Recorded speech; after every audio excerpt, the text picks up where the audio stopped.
มจูนกำนาบกล้ามจำนองเตียงทาจองจำเปียจ้ะบอดปัดชาวอดโสดแบบสั่งสกัดบอดนี่นิพนธ์ดอยลูกกำปิดปีนุนโสดจูนดอยเนี่ยครูสกลีกำดอโตรดอยลูกยนเทรา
ធ្វើ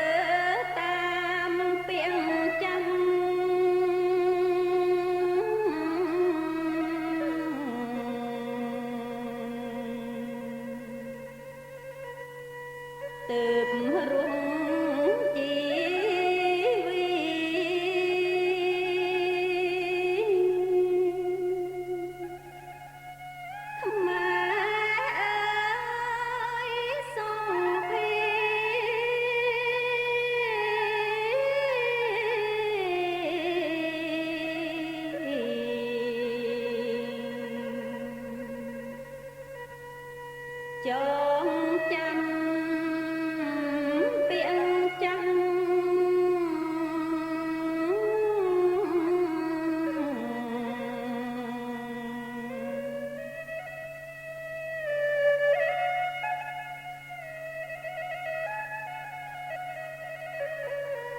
កម្មវិធីនេះរៀបចំដោយសមូហកម្មសសិលនោះហាចឧបត្ថម្ភដោយមូលនិធិតូយូតាសូមអរគុណ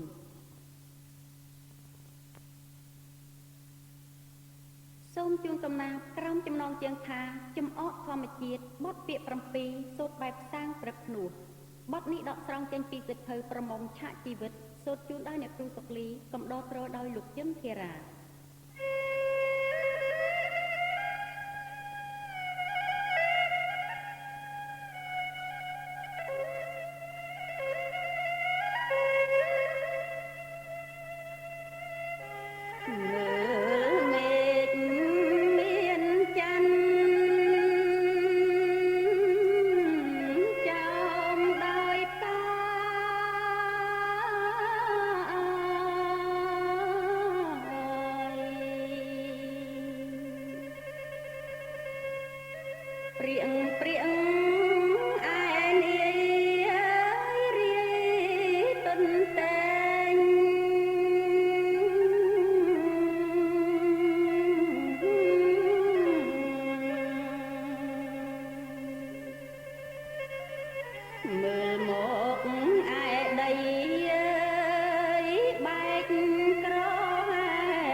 ច្រៀង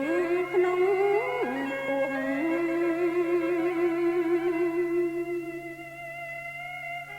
ស្ដាប់សន្ធឹកខ្យល់ចលខាត់បង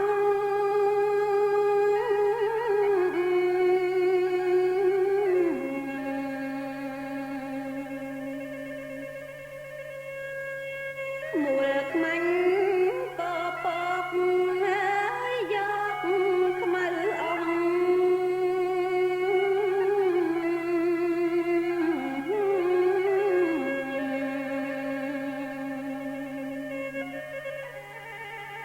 យកក្តីសង្ឃឹមហើយបានសង្គ្រោះ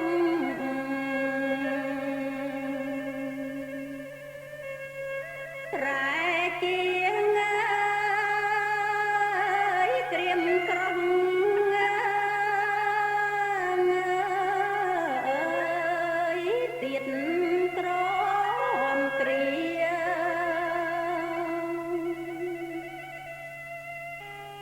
ក៏បានត្រឹមតែលន់ឯណា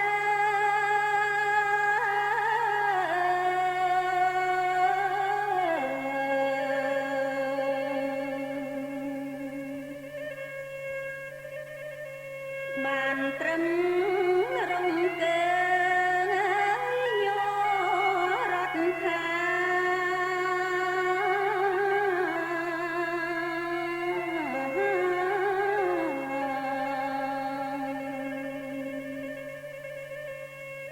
ពកបានត្រឹមអើយខ្មៅមេឃា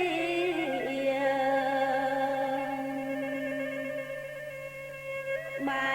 មើលអើយពំសធាងអើយនៅក្រៀមផ្អែង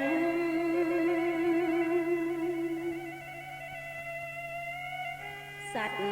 អើយសត្វសពឈប់ត្រដោ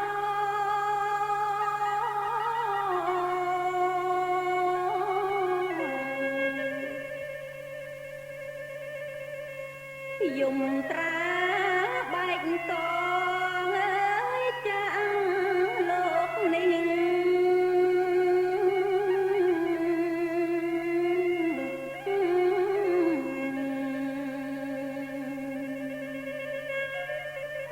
ក៏លោកមិនទៀងអើយតែដូចនេះ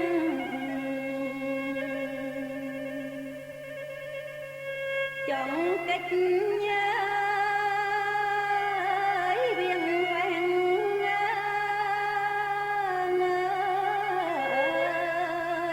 មិនផុតឡើយសត្វយំបានត្រឹមតែយំសោ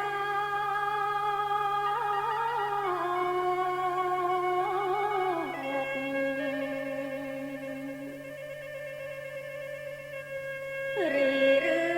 ងក្នុងលោកអើយគ្មានកងត្រា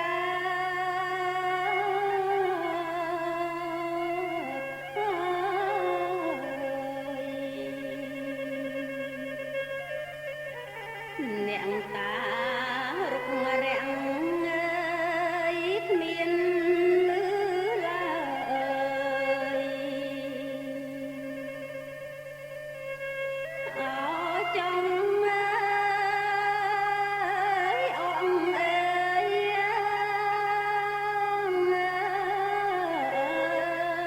យនៃធម្មទៀត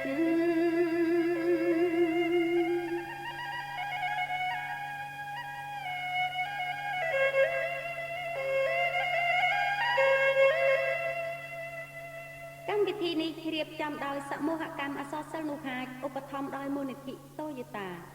ពេញសូមអរគុណ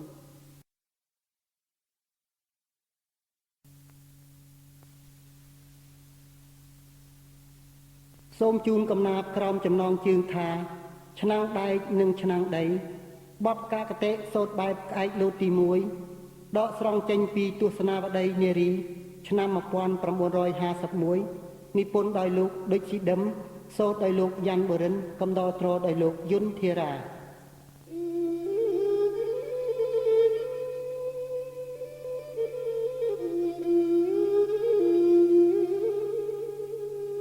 ថ្ងៃមួយតាម៉ៅរៀបដំណើរទៅមើលស្រែចំការវិច្ចមុងកន្ទេលត្រង់ហូបអាហារជាស្បៀងបង្កាងឲ្យក្រាន់ដល់ស្អែកគាត់ហាមយាយថាណែម៉ែមេវ៉ាកុំភ្លេចឆ្នាំងដែកកុំយកឆ្នាំងដីខ្លាចក្រែងវាបែកព្រោះដល់ងាកស្អែកទើបវិលមកផ្ទះយាយមាសឮប្តីផ្ដាំផ្ដាច់សំដីសំដៅរូតរះវល់យកអង្គនឹងឆ្នាំងដែងផ្ទះឆ្នាំងដីសំពះអង្គថាយាយខ្ញុំសុំទៅផងលំហែខ្លួនម្ដងហើយដល់ស្រុកនាយយាយថាកុំទៅក្រែងប៉ះធ្លុងធ្លាយសាច់ដីស្រួយងាយនឹងបែកប្រេងឆាគ្រានោះឆ្នាំងដែកឮយាយប្រកែកស្រែកកាត់តវ៉ាជ្រោមជ្រែងឆ្នាំងដីដោយយុទ្ធវាចាពលពាក្យសន្យាថាយាយកុំព្រួយបើគ្រោះអាប់ព្រៃមកញ៉ាំងឆ្នាំងដីដែលសាច់ផុយស្រួយឲ្យមានភ័យធំខ្ញុំធានាជួយខ្ញុំទៅជាមួយកុំព្រួយឲ្យសោះយាយស្គាល់ខ្ញុំច្បាស់សាច់ខ្ញុំស្វិតណាស់មិនងាយនឹងថ្លោះយាយធ្លាប់ប្រើស្រាប់ធ្លាប់បោកធ្លាប់បងទុងកិច្ចកែមខ្នោះនៅមើងមិនអីយាយមាសចិត្តទុនស្រឡាញ់ទ្រព្យធនធម្មជាតិជាស្រីគាត់យកឆ្នាំងដែកទ្រពលើឆ្នាំងដីកំបាំងមុខប្តីដាំងអីលះទៅតាមមកយកសេះមកទឹមរទេះរួចហើយស្រែកហៅឲ្យយាយប្រញាប់ចុងពីលំនៅទើបបានតាមមកឡើងជីងកាន់ខ្សែយាយមាសកាន់ល្អីដាំងឆ្នាំងដាំងត្រីអង្គបន្លែ ឡើងជីងចិត្តតាទឹកមុខឡើងប្រែតាម៉ៅយ៉ាងខ្សែងបញ្ជាសេះទៅអាព្រួញទាញងក់ដូចគេកាញ់ឆក់គ្មានរេរងនៅយាយមាសភ្ញាំងភ័យដងល្អីលើភ្លឺក្រមុខនៅធ្លាប់ជាសេះថាចង់វាប្រញាប់ទៅឲ្យគេកាប់ដោតក្បាលឯណាបានជា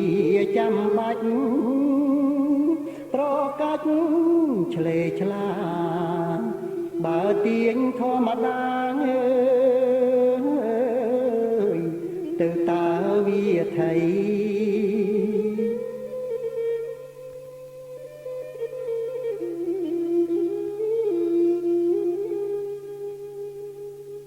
សូមប្រិយមិត្តរងចាំស្ដាប់វគ្គបន្តកម្មវិធីនេះរៀបចំដោយសមូហកម្មអសរសិលលូហាចឧបត្ថម្ភដោយមូលនិធិ Toyota សូមអរគុណសូមជូនកំណាព្យក្រោមចំណងជើងថាឆ្នាំងដែកនិងឆ្នាំងដីវគ្គទី2បទកាកតេសូត្របែបក្អែកលោតទី2ដកស្រង់ចេញពីទស្សនាវដ្តីនារីឆ្នាំ1951និពន្ធដោយលោកដេចស៊ីដឹមសូត្រដោយលោកយ៉ាន់បូរិនកំដរត្រដោយលោកយុនធារា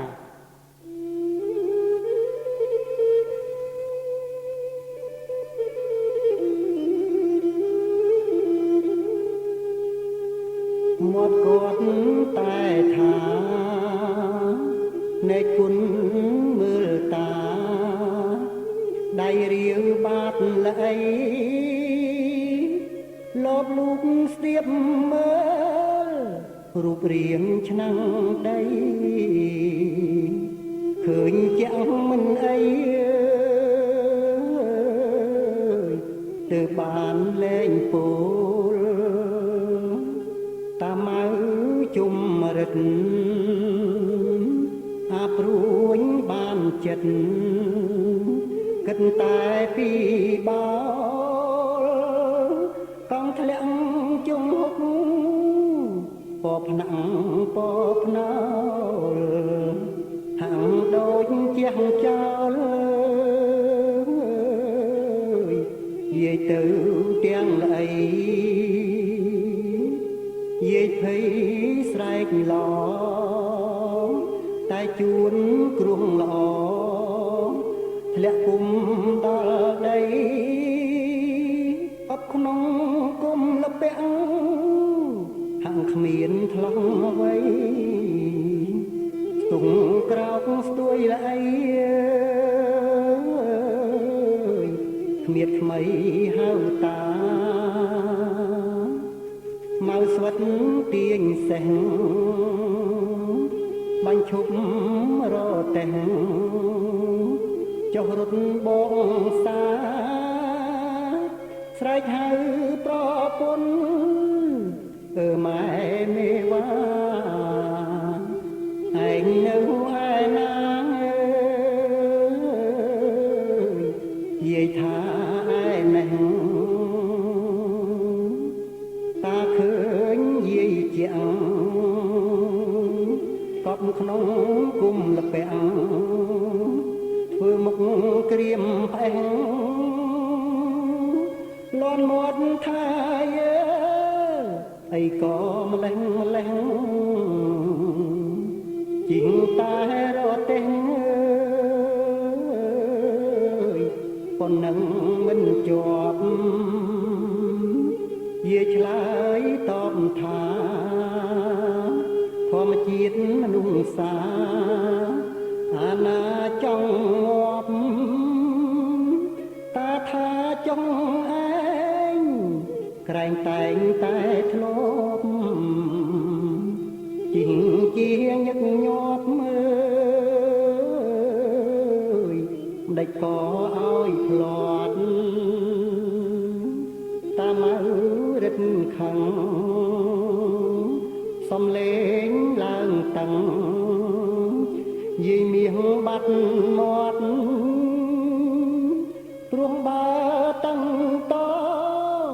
បានតាទាំងតតគ្មានអ្នកខាំងខាត់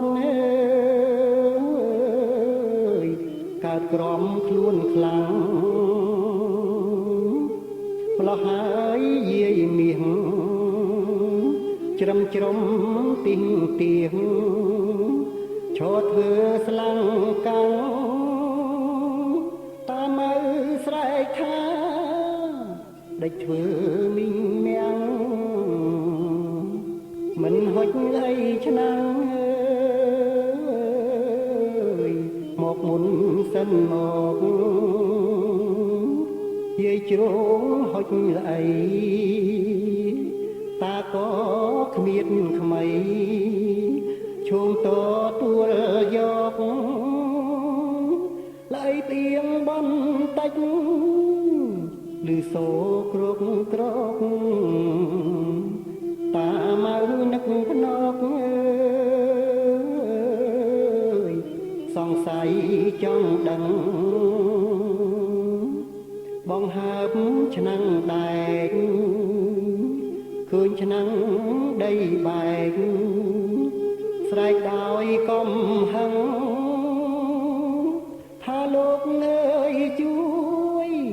មើលចុះម្លឹងម្លឹងហៅស្រីមុខរឹងមិនស្ដាប់ពីងប្តីគុំនិតជ្រៅប្លែកហ៊ានយកឆ្នាំងដែកគ្របលើឆ្នាំងដីថែមយកទៅដាំងលាក់ដល់បាតអីនឹងបានហៅស្រីចេះការចំណាន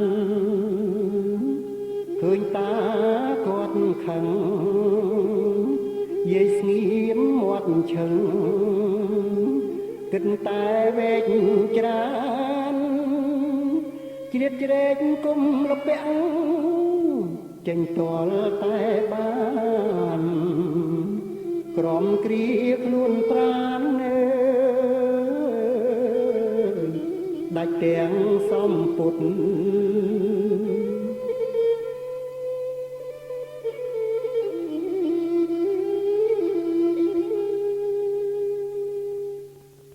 សូមប្រិយមិត្តរងចាំស្ដាប់វគ្គបញ្ចប់កម្មវិធីនេះរៀបចំដោយសមូហកម្មអសរសិលលូហាចឧបត្ថម្ភដោយមូលនិធិតូយ៉ូតាសូមអរគុណ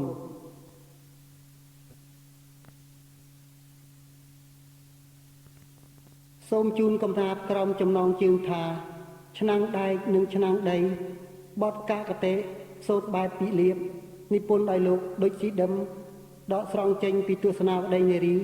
ឆ្នាំ1951សូត្រដោយលោកយ៉ាន់បូរិនកំដរត្រដោយលោកយុនធារា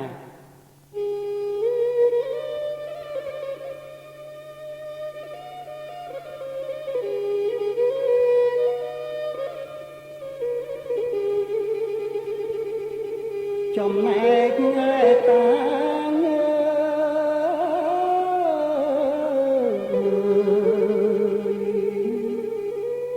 ប្រតិចថែមថាយាយចាស់រលត់មើ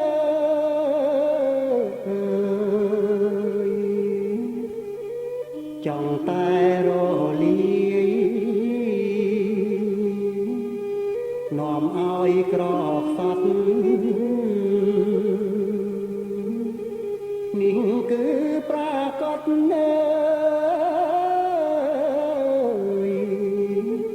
ជាស្រីរបាំង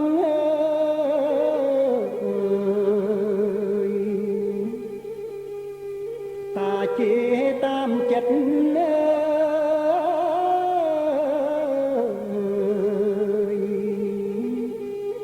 យាយពុំខ្ចីស្បាត់ធ្វើលឺធ្វើ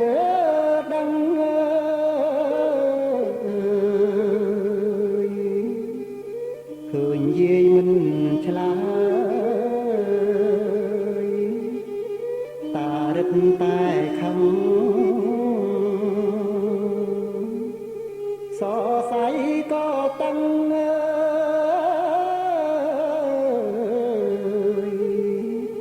ភ្នែកឡើងលៀនថ្លែង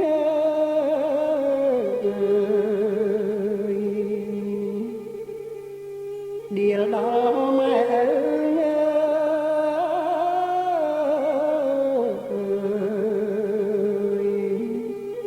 ជាចប់តាមផ្លូវ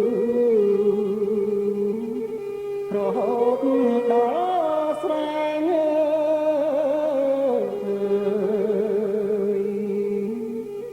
ថាចំណងនឹងគ្មានដឹងដាស់ដែរ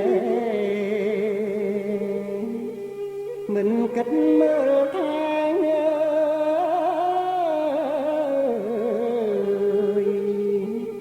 ចេះតែតោះតាយ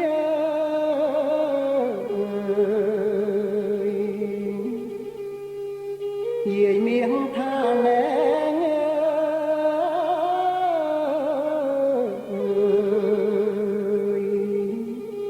កុំចែពប្រែអាងគេមិនឆ្លើយ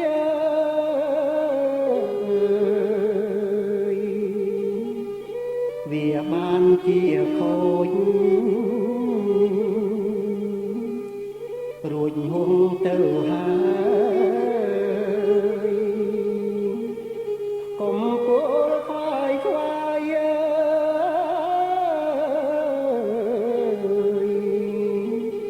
ខ្មាំងអស់សំដាន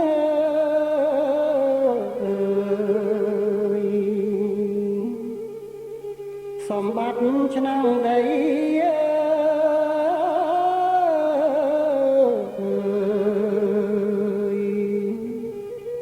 អញទិញពី3វាចោលលេងបាន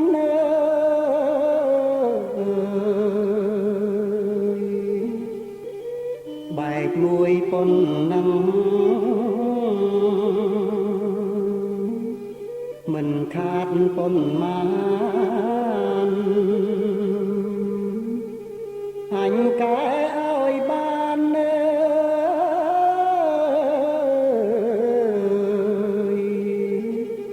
ទៅជាអំបែង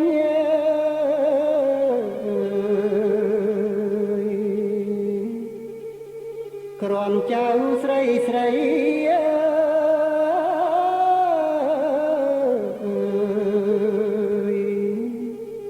វាលីងអីអីស៊ីទេងត្របែង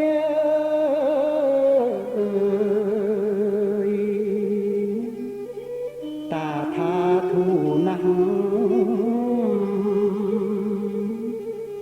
គុំនិតយាយឯងយកការលេងបែង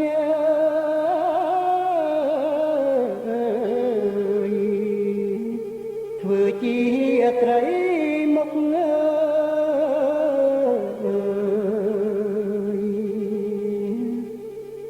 អញពោលក្ដែងក្ដែង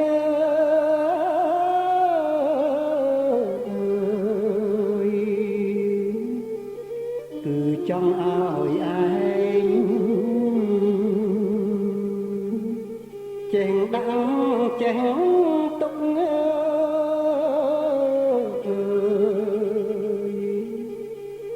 កុំឲ្យទំលាប់ចិត្តសុខក្រលុកស្រីមានទំនុក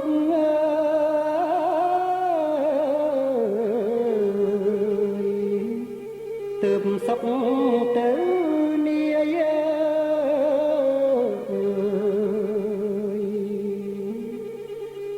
យើងកាន់តែចាស់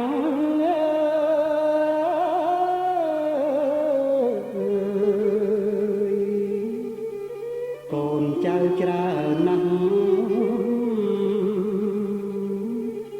ចិត្តកុំទូលាយ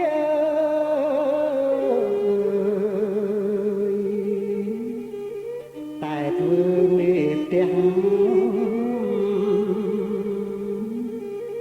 កាញ់ជាងកាញ់ជា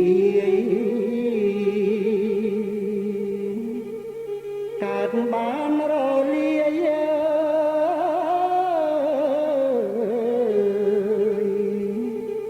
សំពីទ្របធន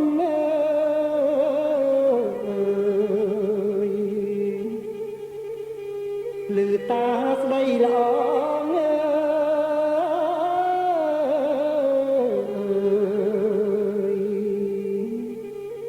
យាយលែងឆ្លើយតដោយខំលើងលន់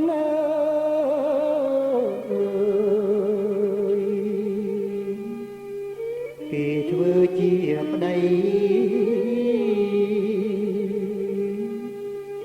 ឯងជាប្រពន្ធជ្រុលពីងស្រាលធ្ងន់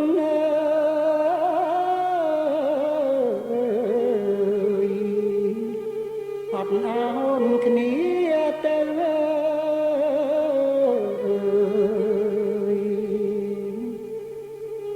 រីឯឆ្នាំងដី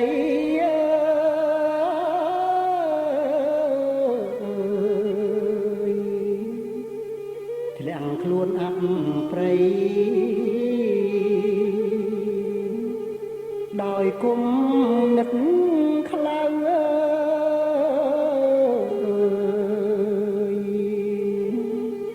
ខ្លាយជាអំបែងស្ងួតហែងរែងក្តៅ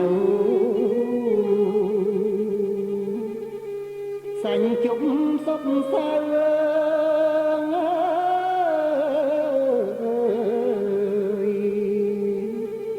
ព្រួយមួយជីវិត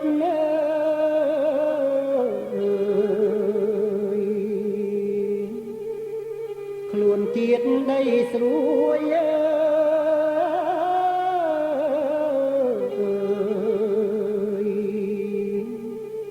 ចងពុនជាមួយនឹងជាតិដែលស្វិត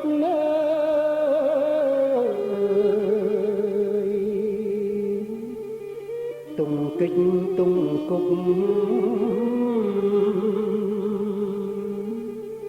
បានទុកពីមិត្ត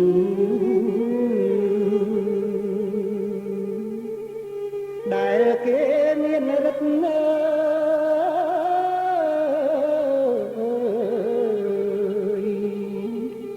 ពូកែជាងខ្លួន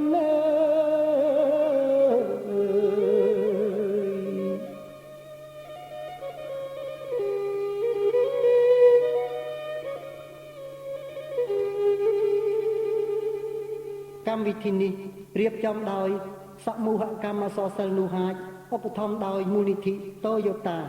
សូមអរគុណ